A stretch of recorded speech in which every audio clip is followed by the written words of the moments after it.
Good morning, everyone. Everyone here gets extra credit for showing up on a day with much snow, so kudos to all of you. My name is Jan Feldman. I am a member of the Adult Education Committee, and I am very happy for the snow because I grew up in Wisconsin. And for the last few years, we've had no snow, so I asked for some, and I got my wish. Yes, snowmen and snow angels and all sorts of things. Today, we're going to hear from Ken Hockenberry, the stated clerk and business manager of the Chicago Presbytery. But before I turn the microphone over to him, I'm going to tell you about two really great adult education classes that we have coming up. The first one is next week. It is called Christmas Carol History and Sing-Along with Kat Evans, who is a member of Fourth. She has a beautiful voice. She's a professional actress, and she is going to give us an historical background of 4 Christmas carols, and then we're going to sing. So I think everybody will want to participate in that. And then the following Sunday, on December 21st, we have Poets on the Mystery of Christmas, taught by John Klum, and he is a retired English and theater professor at Duke University. So we have 2 really great classes coming up. The reason why we're here is to, as I said, welcome the Reverend Ken Hockenberry. He is going to teach us the second of 2 sessions. The first one was the week before Thanksgiving. We took a break last week, which actually turned out to be a good thing because we had a lot of snow. And the title of the class is What is a Presbytery and Why Should We Care? So I think we know half of that. And now today we'll learn the second half. Ken, at least in the first class that I saw, he teaches in a conversational style, which is very interesting. So I think you'll probably be doing that again, encouraging questions and discussion. For sure. So Ken will open us with prayer. Oh, and one more thing. This is being recorded, and the people online will not be able to hear you unless you use the microphone. So if you have a question, please raise your hand, and I will run over with this and hand you the microphone. So with that in mind, I'm turning it over to Ken. Thank you. You'll run carefully. Thank you. You'll run I will carefully. run carefully. Yeah, no falls, no falls. Friends, great to be with you all again. Let's have a prayer as we start. Gracious God, for the beauty of the earth, for the glory of the skies, for the love which from our birth over and around us lies, to you, O God, we raise our grateful hymn and voice of praise. Opportunity to be gathered this morning in worship, to meet again your servant John the Baptist through Camille's sermon, to be nourished by the bread of life and the cup of blessing, to be reminded that in Jesus you reach out to us, you come to us, and for that we are grateful. We ask your blessing as we meet this morning in our adult education class, talk about some of the story of the Presbyterian Church, a part of your larger church in the world, and we pray your guiding hand and spirit as we discuss and learn together. And we ask this through Christ our Lord. Amen. It's been a delight to be with you all in worship these Sundays as well. I've only been here a few times prior. You all do it so well. That first hymn, anybody, I hope you get out the hymnal. Don't just rely on the printed, because if you put on your reading glasses, you can read what's underneath the hymn, right? Anybody read about the first hymn we sang? Oh, the first hymn this morning, you know, little more of flesh, keep silence. That's from the 4th century. That's the 300s. So we've been singing that hymn since the year 300, and here we are today in 2025. I just love that sense of history and our connection to it. So, what is a presbytery, and why should we care? Come on, there we go. And why should I care? Why should we care? So I'll do a bit more about a presbytery. Y'all were looking this morning at a presbytery, right? All right, remember that from 2 weeks ago when you see that chancel? That is one definition of a presbytery. It's where the ministers and the ruling elders sit. One of the reasons, you all have 12 chairs up there? Some churches have 12 chairs. Anybody know why? There you go, right? So the 12, the ruling elders, the ministers, pastors, and the 12 disciples sitting up there. So that is the presbytery. Presbytery is also a minister's home. We learned that, right, 2 weeks ago, where a minister may live, and also a regional geographic area. So we stopped here last. I had, of course, double the slides that I needed. You always worry you're not going to have enough, right? And then you end up having too much. So Presbytery is also a regional council of the church. This is kind of our synod, right? Black Hawk is changed to Illinois Prairie Presbytery. Illinois Prairies, right? To kind of put them, because like, where's Black Hawk? Some presbyteries have like mission. One is Whitewater Valley. Anybody? Indiana or Indianapolis, the White River. You know, some are Mission, Giddings, Lovejoy. You have to know some of this. So many are geographically based. So that's us there. But I also thought, you know, good to go back to what? The Bible, right? What does the Bible have to say in our tradition about what a presbytery is and why should we care? Anybody want to give us a dramatic reading this morning? This is the minutes of the first session meeting of any church. Anybody want to read out loud for us? Maybe a microphone if we have a good reading voice from Acts 15. Here we go. Thank you.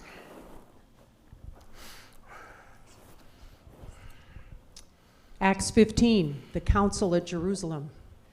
Then certain individuals came down from Judea and were teaching the brothers, unless you are circumcised according to the custom of Moses, you cannot be saved.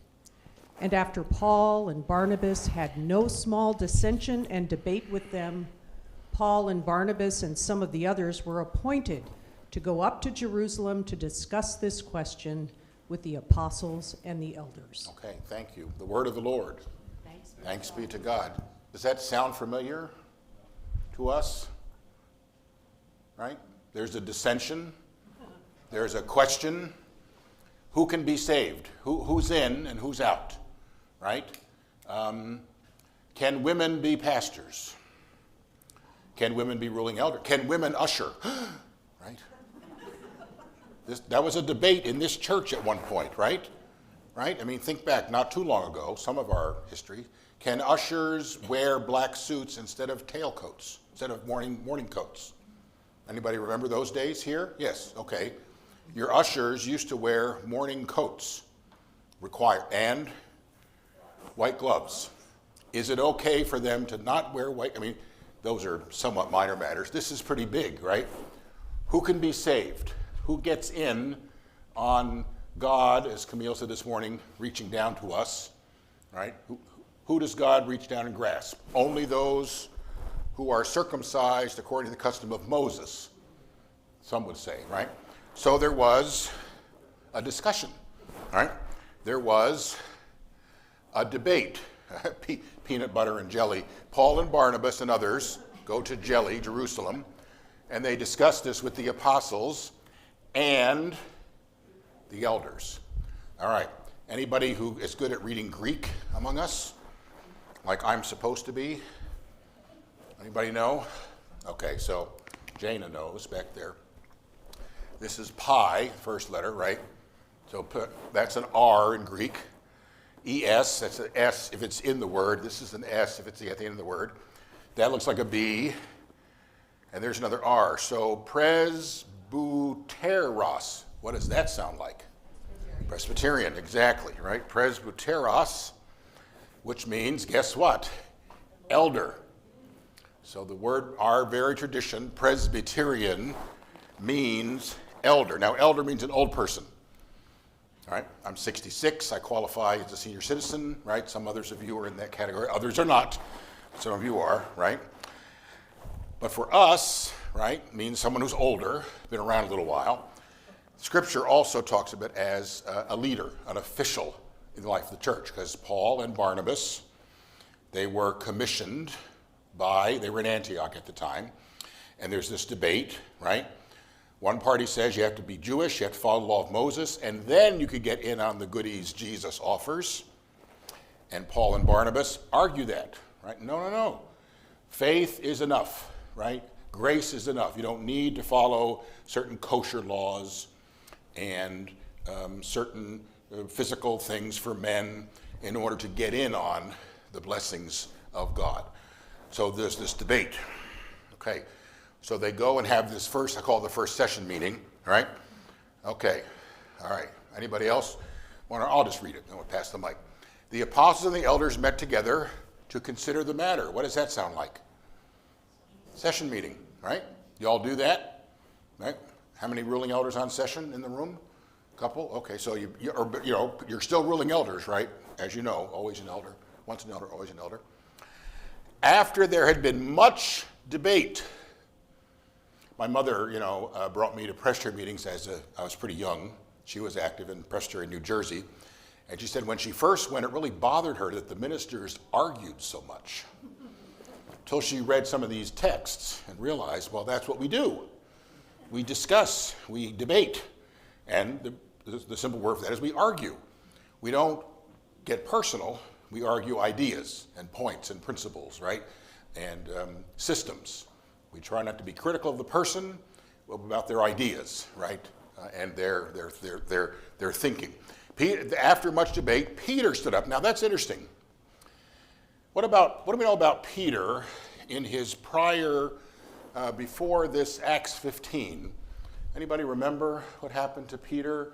He has this vision, and this great sheet comes down, right? Anybody remember that story? What's on the sheet? All sorts of clean and unclean food. Right. Shrimp cocktail is on the sheet. Anybody else really like shrimp cocktail in the room, So if you were a good Jewish man or woman, could you eat shrimp cocktail? No. Shellfish, no. So Peter gets up and convinces the early church because he himself had what we call a conversion experience, right? He had a vision. He went to see Cornelius. He walked into Cornelius's house, not allowed as a Jew, right? Because that was the house of a Greek, of a pagan, he would have considered. But he's convinced the grace of Christ is enough for us, and so he goes in. The other translation, and after they had no small debate, so debating and discussing and pondering together and praying and trying to figure things out, trying to discern, that's a good word for us, right? Decisions this way and thinking this way, but also thinking, what does God have to say about this? What does the scripture say? What does our prayer life tell us? And when we discern God's will, all of that comes together. There's also some other texts in the Bible that talk about the body. It has many parts. You know that text, right? The eye can't say to the foot, I have no need of you. You remember those texts. Also in Ephesians, this unity of the body. People have different roles and different gifts. Some are called to be pastors, yes. How wonderful. I understand Camille has said we need the whole cast up there. We need all the pastors up there regularly. It's wonderful to see, right? And some are teachers, and some are evangelists. And I ran into Andrea Denny this morning, right? Some are administrators, who does a fantastic job with you all here for years.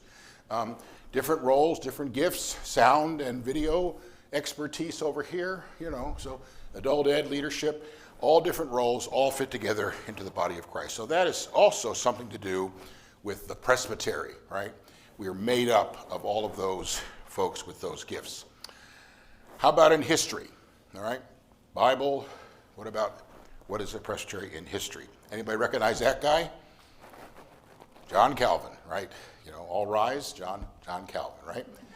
16th century reformer, 1500s, Geneva, France, over to Geneva, and then, of course, it grew from there to here. One of his core ideas is about shared rule by the elders, right?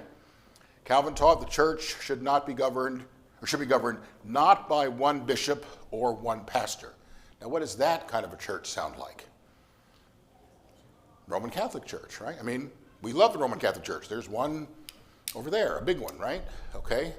Part of our history as a time together. But Calvin and them said, that's not really the best way to go. A pope, right? We have great respect for our new pope, especially from Chicago, right? And respect for bishops. right? But Calvin said, a better way, he believed, from his reading of Scripture and history and his prayer life and his guidance, right, his influence, was that the church should be governed by a plurality of elders, a group of elders, right? A group of Presbyterians, right, if you're using our language, a presbyteros. Calvin wrote, "It is not lawful for any one man to assume authority of the church. The government ought to be exercised by a council of pastors and elders." All right, we might say ministers and elders and ruling elders, all right? And that's from the Church Institutes, which he helped. I think he wrote it when he was like 26 years old. It's kind of amazing. The Council of Pastors and Elders is the theological ancestor of the session and the presbytery.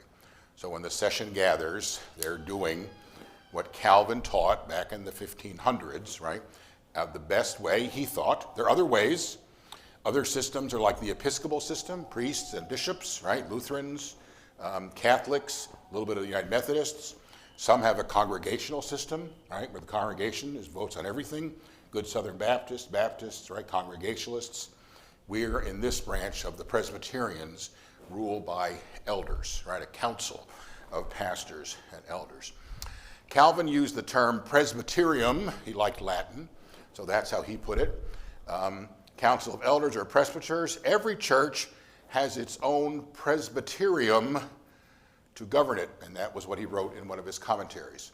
The presbyterium was the governing council of elders, the basis for sessions and presbyteries today. So now I have our jump from presbyterium to session, presbyterium to presbytery. It's composed of ruling elders and teaching elders, also known as ministers of the word and sacrament. And there's kind of a, silly little history there. Years ago, ministers in this church, pastors, would have been ordained as teaching elders.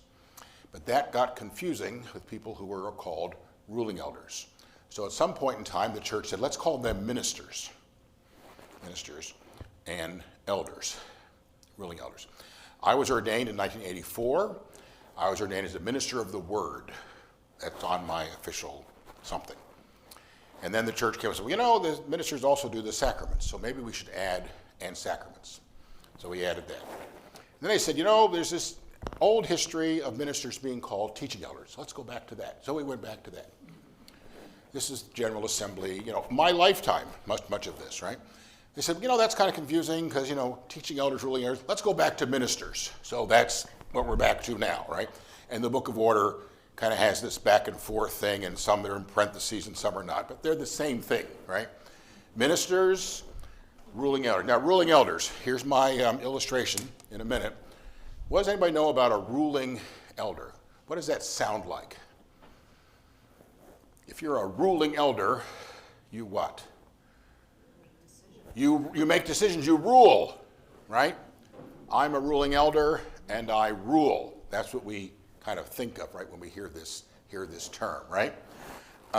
Anybody have any sense of that, or what that really means to be a ruling?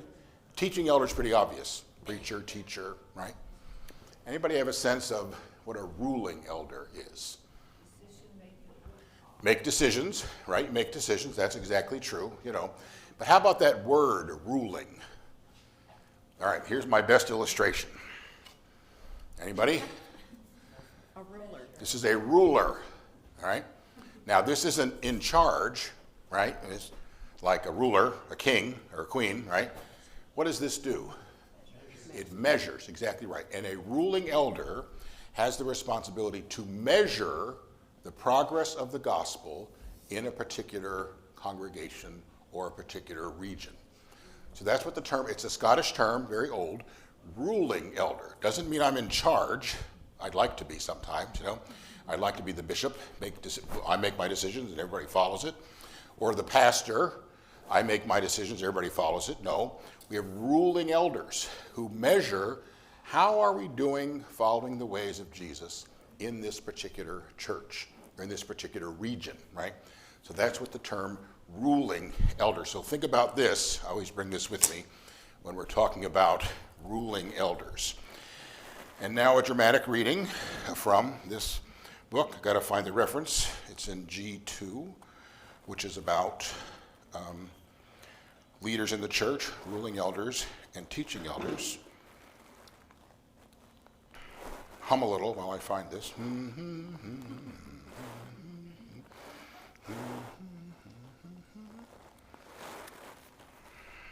Okay, ordered ministries, ruling elders, teaching elders, and ministers. All right? Ruling elders should be persons of wisdom and maturity in faith, having demonstrated skills in leadership. Ruling elders are so named not because they, quote, lord it over the congregation. Jesus had some things to say about that, we remember. But because they are chosen by the congregation to discern and measure its fidelity to the Word of God and to strengthen and nurture the faith and life of the community. Ruling elders, together with ministers of the Word, exercise leadership, government, spiritual discernment, and discipline, so forth and so on. So it's that measuring function. So that's so key for us in the life of the church. We need people who are good at measuring. It's actually a word from a tailoring profession, right? Because, you know, you go to one of my favorite stores, Joann Fabrics. Not really, but my wife drags me there sometimes. And what do you do at Joann's Fabrics? They undo the bolt, and then they have that kind of cool V where they cut. I mean, I did go once, I know that much, right? You measure, that's a yard, right? And you cut. So think about that as we think about ruling elders who make up part of the presbytery. Ruling elders, of course, hold membership in a congregation, right? Teaching elders hold membership in the presbytery.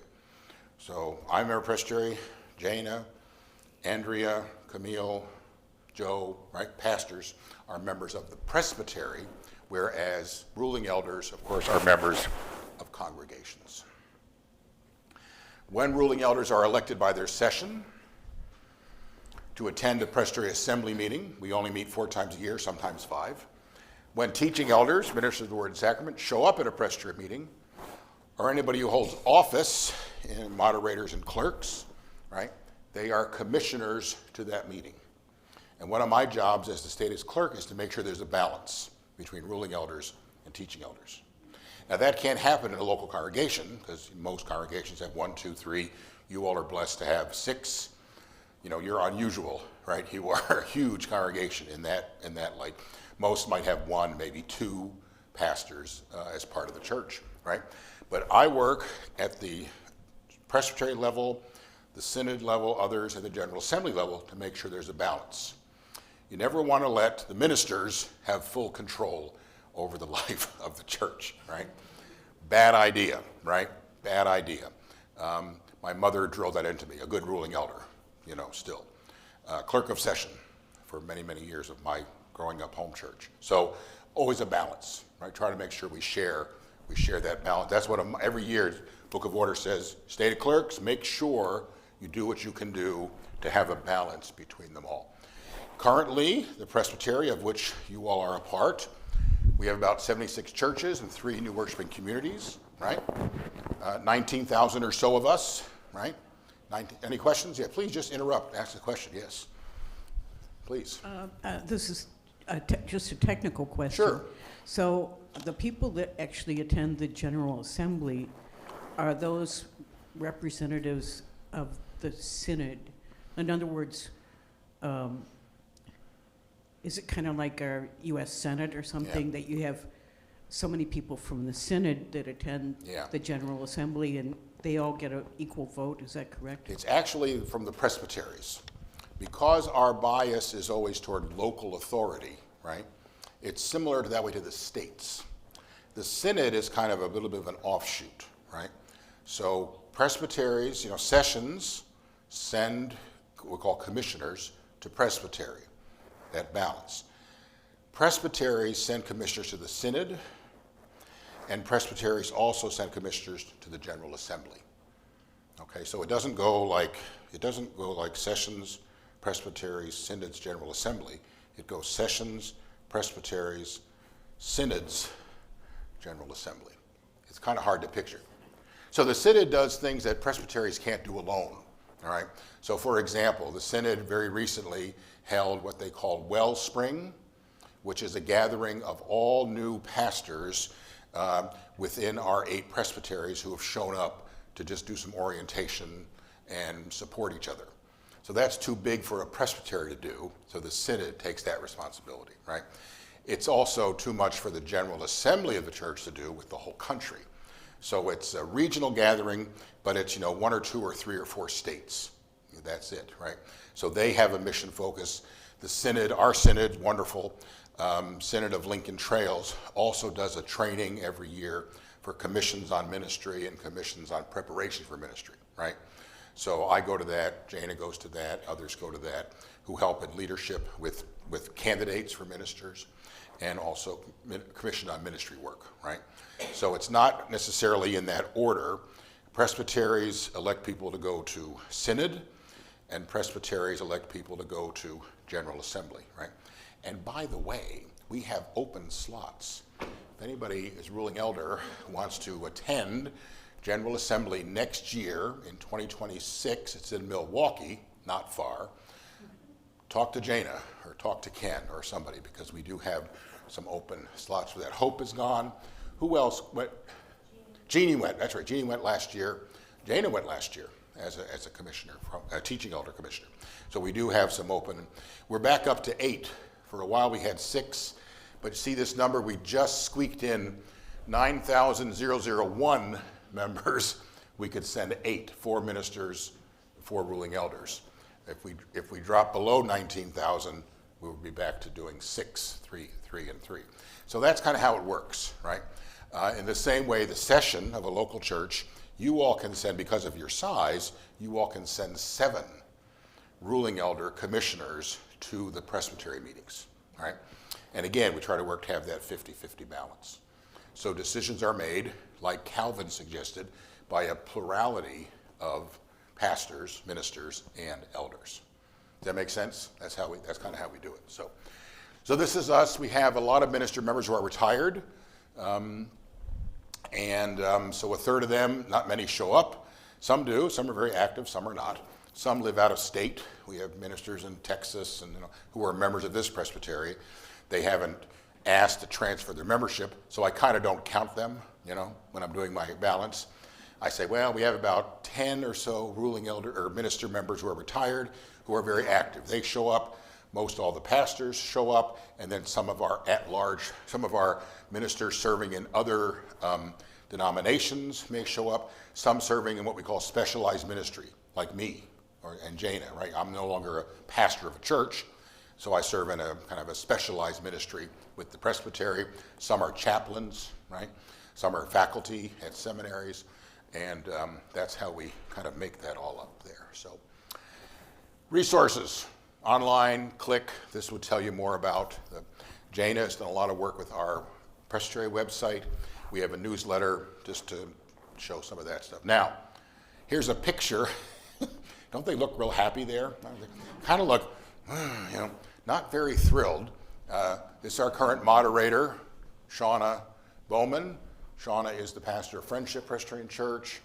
Some of you might be in here. John Chu doesn't look very happy. David Black doesn't look very happy either. This is Megan, one of our staff. She looks very unhappy.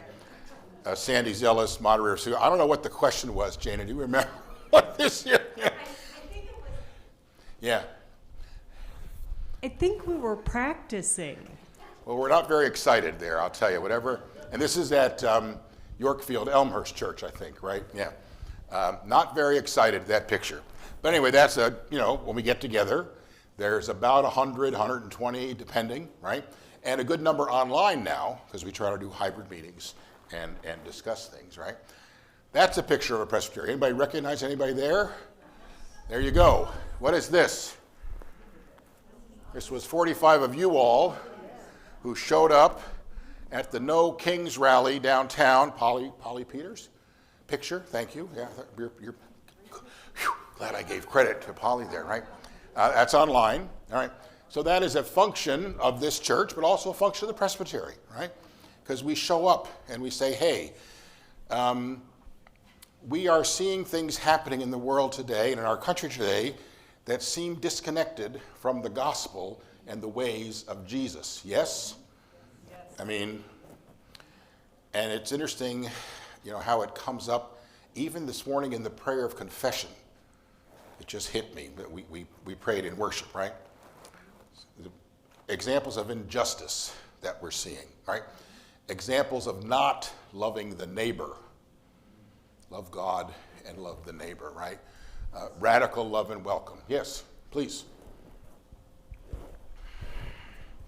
Do you happen to know where that was from? I didn't have. You mean this picture? No, the one we spoke today. The prayer of confession? I think Nanette writes a lot of those. I asked her 2 weeks ago, her prayer was wonderful. I thought her pastoral prayer. She said, I write a lot of those myself, so ask. Yeah. And you have it in your bulletin, right? So key.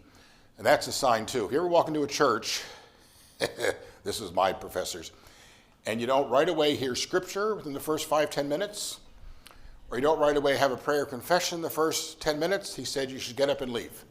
Because, right, we're people of the scriptures, people of the text, and we're broken people, and we know the world is broken, and we need to confess that and ask for forgiveness and be encouraged. So this is an example of a proclamation of faith, right?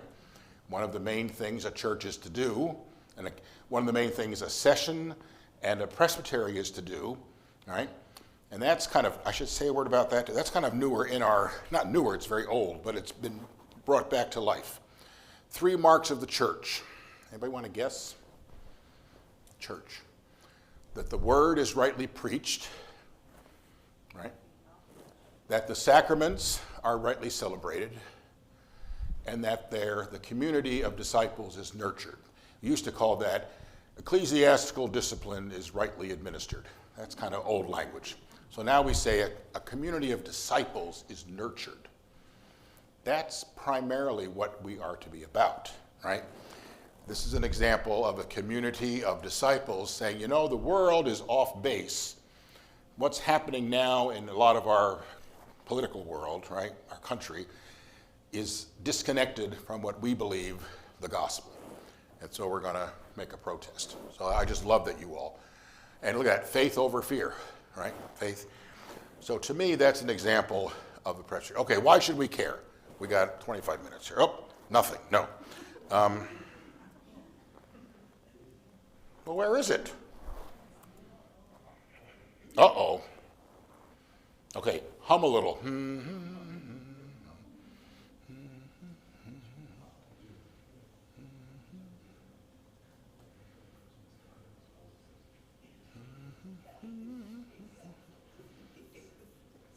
Well, I had all these other slides. No, must have saved the wrong one.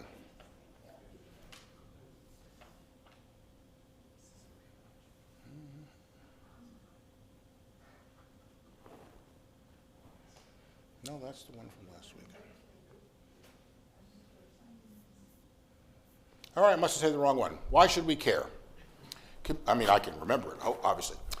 Disciples or presbyteries, as I said last time, have the function of helping congregations be communities of faith, hope, love, and witness, right? So somebody give me an example of what you think the presbytery has done for you all recently that has helped this community be a community of faith, hope, love, and witness. Anybody? These classes, thank you. So this class. What I had up there was a picture of Camille and who's the president of Princeton Seminary now? John Walton, is that his name? Yeah. So that was a picture in your all's life recently, right? Camille was installed here on October 19th. October 19th, thank you. October 19th, right? And so you had an example of a pastor coming. Who helped train that pastor? Right? That was, in large part, a presbytery. Camille at some point, Jana, Ken, we were under care of a session, and we were also brought under care of a presbytery, right? In my years, because I've been around a while, if you expressed to your session a desire to be a pastor, you felt God's call, right? And we don't just do that for anybody. You feel God's call in your life, right? Individual, that call needs to be affirmed by a community of God's people, right? And that's often a session, right? It says, well, Ken, Jana, maybe they have some gifts and graces for ministry. And then that call has to be confirmed by a council of this church, and for ministers, that means the presbytery, right? So every Presbyterian minister, John Buchanan, right?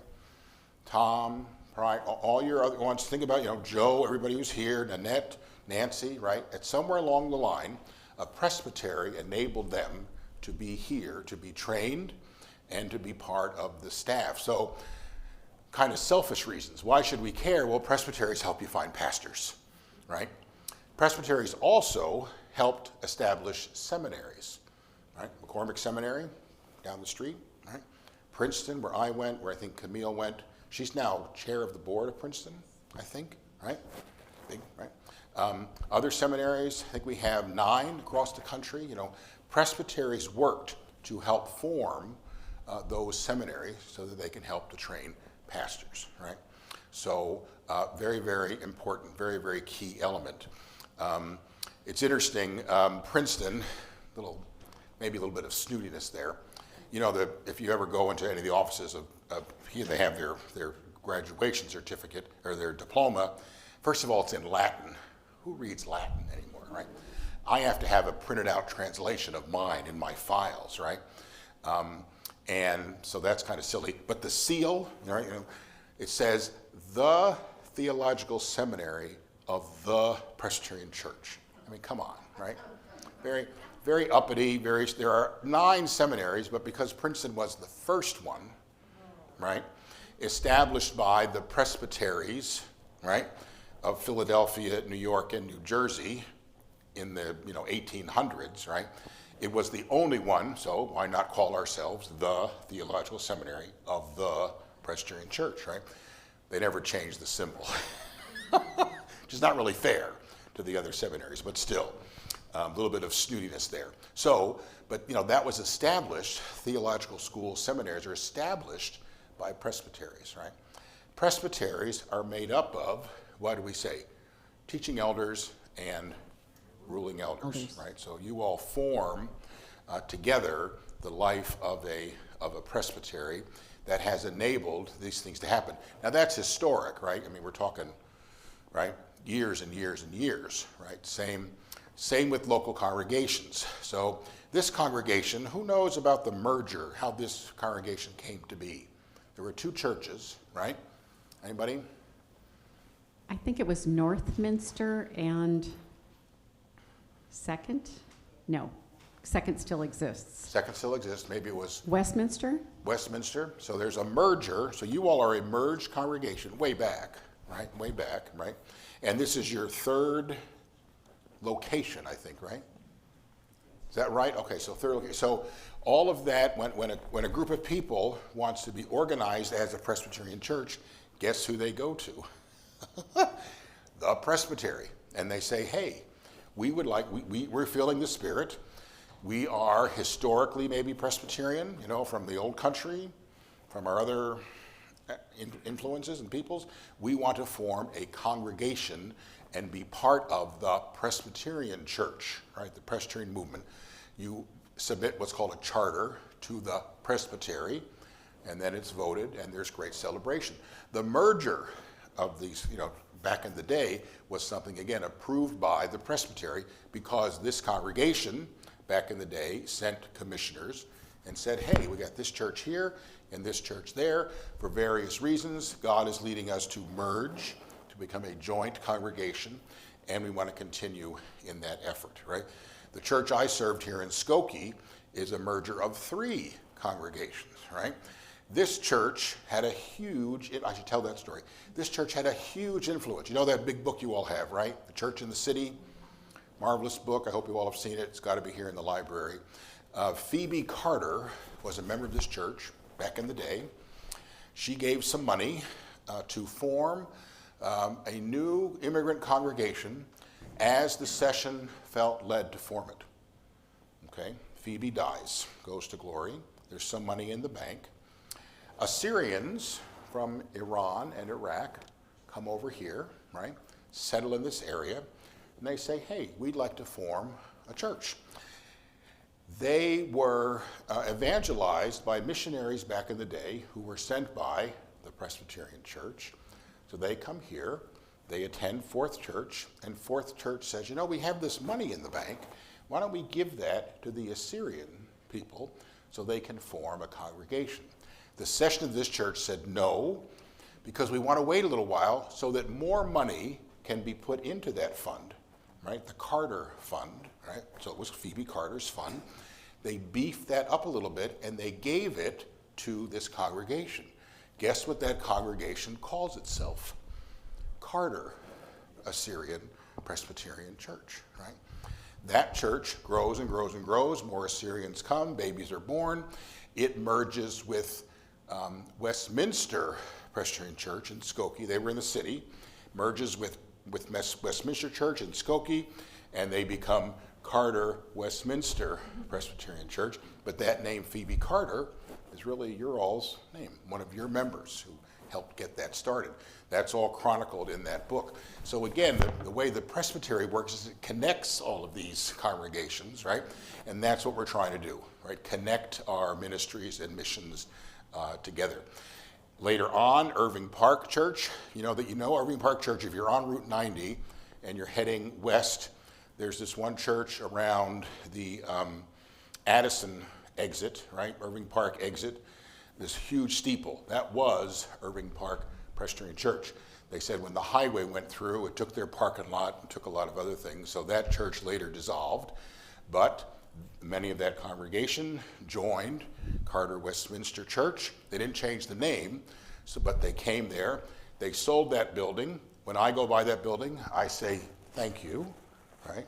Because some of those funds invested helped me have a full-time salary as the pastor of Carter Westminster Presbyterian Church. So see, all of these connections, made possible by committed people, members, working in and through the local presbytery. So that's just an amazing story to me, right? And that's multiplied over and over again in various ways, in various locations. So I think that's one of the reasons why we should care, right? Because we as Presbyterians support that kind of shared leadership and shared ministry model within the life of the region. So other reasons, questions, concerns, comments, anybody want to raise about this? Yes, please. Anybody, yeah. Here, right here was one. Here was one. Lots of questions, please. Does the Presbytery have anything to say about the physical structure? I'm asking because was the Presbytery involved in the negotiations about the Gratz Center? Because this was a big addition. So was that just John Buchanan and our congregation doing that, or was there any cooperation from the Presbytery? I wish John Buchanan were here. I forget his name, who was on the staff at the time, who really helped with a lot of the planning for this building. I wouldn't say the Presbytery would only say, you all as a congregation had to approve that, right? If you were to take, and I'm sure you did, take on any mortgage to help pay for that building, the Presbytery would have to approve that, right? In concert with the local congregation. So it's always a cooperative ministry when it comes to who's your pastor. There's cooperation between the Presbytery and the local congregation. Anything big financial, which that would be, right? If, say, at the time this church wanted to borrow money, right? Which, does anybody know? You must have had to borrow some money, right? Was there two benefactors that just wrote big checks and this place was paid for, right? There were several challenge grants. There were several challenge grants, okay, all right. So at some point in time, for example, today, right, we have just approved a loan for First Arlington Heights, where I sing in the choir when I'm not teaching other places, which I love both. And so we have a group called the Presbyterian Investment and Loan Program. It's a national program. The Presbytery church applies, right, like you all may have, right, for this building. the building is built with monies loaned to a church, the presbytery is the guarantor of that loan. Okay, so we put up collateral, if you will, right? So as the business manager, I kind of make sure we have enough funds available. I think today, I should know that we have about 1,900,000 out in loans to various churches, right? The presbytery is the guarantor of those loans. So if a church defaults, the presbytery pays. Now, we hope that doesn't happen. It has not happened, okay, only in one congregation where the presbytery put up some funds to help cover that, you know. So yes, the presbytery would be involved whenever there's property matters, right? Building of buildings, borrowing of money. I can't imagine you all ever wanting to sell this property, but again, that happens sometimes. The presbytery is involved, yeah. And again, always in a cooperative way. Well, here, the manse. I just saw Andrea this morning, right? Sadly, you all lost a little money. Did you know that? Is that out? So the manse was recently sold, but there was a little bit of a loss, you know. The market's not quite what it was when that manse was purchased, you know. Now, for a while, didn't John Buchanan live in the manse, which was, now they're church offices, right? So you had a manse here. You all decided, well, let's not have that as a, we used to say, when I was a new stated clerk in Mid-Kentucky Presbytery, we were here for a meeting, John preached for us, and at the time, he's the only person who probably has an address on Madison Avenue, right? The only Presbyterian with the Madison, of course it wasn't his house, it was your all's house. It was the presbytery, right? And I'm sorry, Michigan Avenue, right? Right here, right? What did I say? Addison. Oh, not Madison, sorry. I'm thinking New York. Grove City, I think in New York. Michigan Avenue, right there, right? John had an address, John and the family, right? So the long answer and the short answer is yes, the presbytery would always be involved whenever there is that kind of a property matter, for sure. Yes, please. So in that regard, does our church hold the deed to this property, or does the presbytery hold the deed to the property? Yeah, so there's a really good section in the Book of Order on that. I get that question all the time, right? Who owns this property? Ready? Another dramatic reading. It's in chapter 4, G4, the church and civil authority. There's 2 pages on church property. You ready? The property of the Presbyterian Church USA, its councils, this session, and its entities, is a tool for the accomplishment of the mission of Jesus Christ in the world. So that's the first thing we say, right?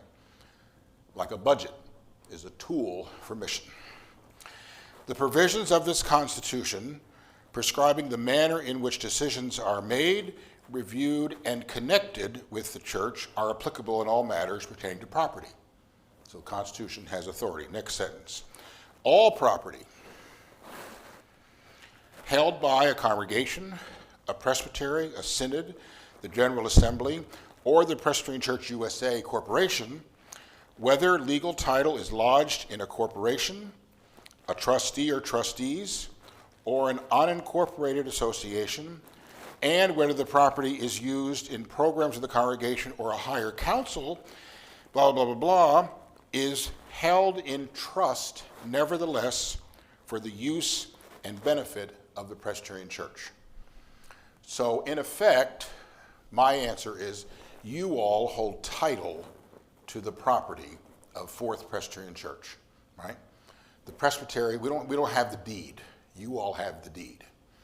And the deed exists in the county clerk's office, right? Now, if you wanted to sell this property, 2 paragraphs down, a congregation shall not sell, mortgage, or otherwise encumber any of its real property, and it shall not acquire property subject to encumbrance or condition without the written permission of the presbytery transmitted through the session of the congregation. So that's the thing, right? That's the balance. So property is held in trust, and that's also a legal term. So we say this property, this amazing property, is held in trust for the use and benefit of the Presbyterian Church USA, which you all are clearly doing, right? Decisions about selling property, right, is, again, just like with borrowing money, a cooperative effort. So first of all, that's one of the few rights in our system, one of the few important rights that congregations have. Congregations have the right to say who their ruling elders will be, right, who their pastor will be, right, and all decisions about property, right? So if you all, for example, when you all bought the manse, anybody remember the recent manse? The congregation would have had to approve that, right? Because you're buying a manse. You're buying real property. If you had to borrow money for the buying of the real property, the session and the congregation would have needed to also have concurrence from the presbytery, because the presbytery would have backed that loan. Now, you all have a lot more invested than the Presbytery of Chicago has, so you all have enough in the bank, right, if you will, in your endowment to guarantee that. But it's always a cooperative effort. So you all own your property, right? But, how to say it, the presbytery has the first right of refusal, is that the word? Like if you wanted to sell it, presbytery, and you're the presbytery, right, and your 7 commissioners and all your pastors are also the presbytery, right? So if that were the, I mean, I can't imagine, right? So a simpler example would be the church in Niles. We had a Presbyterian church in Niles, not far from me, in Des Plaines. They wanted to merge with the congregation. They talked to Carter Westminster. That didn't seem too practical. This was years ago when I was pastor at Carter. They decided they would merge with Park Ridge Church, right? So they petitioned the presbytery. We worked with them, of course, to sell that property. They sold it to Jerry's Fruit Stand, okay? You all know Jerry's? You've seen those around, right? Jerry's Fruit Market. There's several around the city, right? Or in the suburbs. He wanted one of the parking lots. There were 2 parking lots. So we sold the property. The monies followed Niles Presbyterian Church members, because most of them joined Park Ridge Church, right? They gave a little bit to the presbytery as a thank you for help. Then Jerry's Fruit Market didn't want a church, right? They sold it to a non-denominational church. They kept one parking lot, sold the church and this parking lot and the manse to another church. Our realtor was very happy with that, because they got 2 commissions, from, one from the Niles, selling it that way to Jerry's, and then Jerry sold it again, used the same realtor. So anything property-wise, there's a cooperative shared responsibility for that. Yeah. Long answer, but that's how it works. So sometimes, you own your house deed, right? Your property to your house, right? You own the deed. You own the deed cooperatively, right, for a church, and that's really key. That's really important, because part of the role of the presbytery is to protect the legacy of a church property. What if you all decided, God forbid, we're tired of being Presbyterian, let's be Baptist? I mean, this could happen, right? You all could do that, but then the presbytery would say, okay, buy your property, because your property is held in trust for the use of the Presbyterian Church USA. So if you as a congregation decided, we're tired of being Presbyterian, we want to become American Baptist, there would be what we call a work of gracious separation, right? But the presbytery would say, hey, you got a lot of value here. If you really feel that way, how about a little help to the presbytery? Because we will no longer have the benefit of shared use of this space that you all are gracious enough to the presbytery to share a lot. We have meetings here all the time, right? And other things. So, other questions about this kind of stuff? Please, yeah. Nope. 6 minutes. Please. I have an observation. Sure. What is a question and answer? How do you say presbytery or Presbyterian in Chinese? I have no idea. The answer is Is? 长老会. Okay. 长老refers 长老会. to elders. Okay. Elders society. Elders Society. Yeah. That's very Is that interesting. an appropriate That's version, absolutely appropriate. rendering or not? Absolutely, yeah, because again, Presbyterian, presbyteros in Greek means elder, right? So that's a very good observation. So I have a friend who speaks Mandarin. I'm going to ask him about that, what he would know about that. He's a retired missionary, was in Taiwan for many, many years, part of China, right, the one China policy. So say it again. Zhang Lao Hui. Zhang It's Lao spelled Hui. ZHANG Okay. LAO Lao. HUI. Hui. The Hui means society. Society. Zhang Lao is the But elder. the elders, yeah. Elder society. I know in Korean, in Korean, elders are chano. So pastors are moksa, right? And in a lot of Asian languages, respect is very important, right, to Asian cultures. So if I'm referring to myself, I would say I am moksa, pastor. If I'm referring to you as pastor, I would say moksa nim. And nim means high and lifted up. So I go to my session, this was in Syracuse. I say, I just learned that in Korean cultures, people call their pastor high and lifted up. I would like you all to adopt that. For me, pastor, and they just laughed. Anyway, so, and the same with moksa. Chano is elder, and chano nim would be, if I'm referring to Pali, I say chano nim, Pali, ruling elder, high and lifted up. Isn't that great? I just love that. Respectful, but the same as elder. Any other questions? Please. Just a very practical one. You have offices someplace? We do. Who's all in that? What, Yeah, we have offices. How many people? Yeah, very practical stuff. We used to be in Greektown. And, in Greektown, a lot of the signs are in Greek, so it was good for me. I could practice on like a pharmacy was spelled with the Greek letters. We moved in August of last year out to the suburbs. Some didn't like that, some did like that. As it happens, the geographical population of the Presbytery is kind of in the northern suburbs, right? So the offices are now in Elk Grove, right? I was very happy with that. I live in Des Plaines. Jana was not happy with that. She lives in Chicago and has a long commute, but we do remote work. We were in the office. I'm in the office probably 4 or 5 days a week. Others are in there 2, 3, 4 days a week, depending. We're in Elk Grove. I actually now no longer have a cubicle. I have an actual office, which I love. It's expensive. It's more expensive, but we're able now to host meetings. Before we were in Greektown, we couldn't really host parking. It was off the Blue Line. That was nice.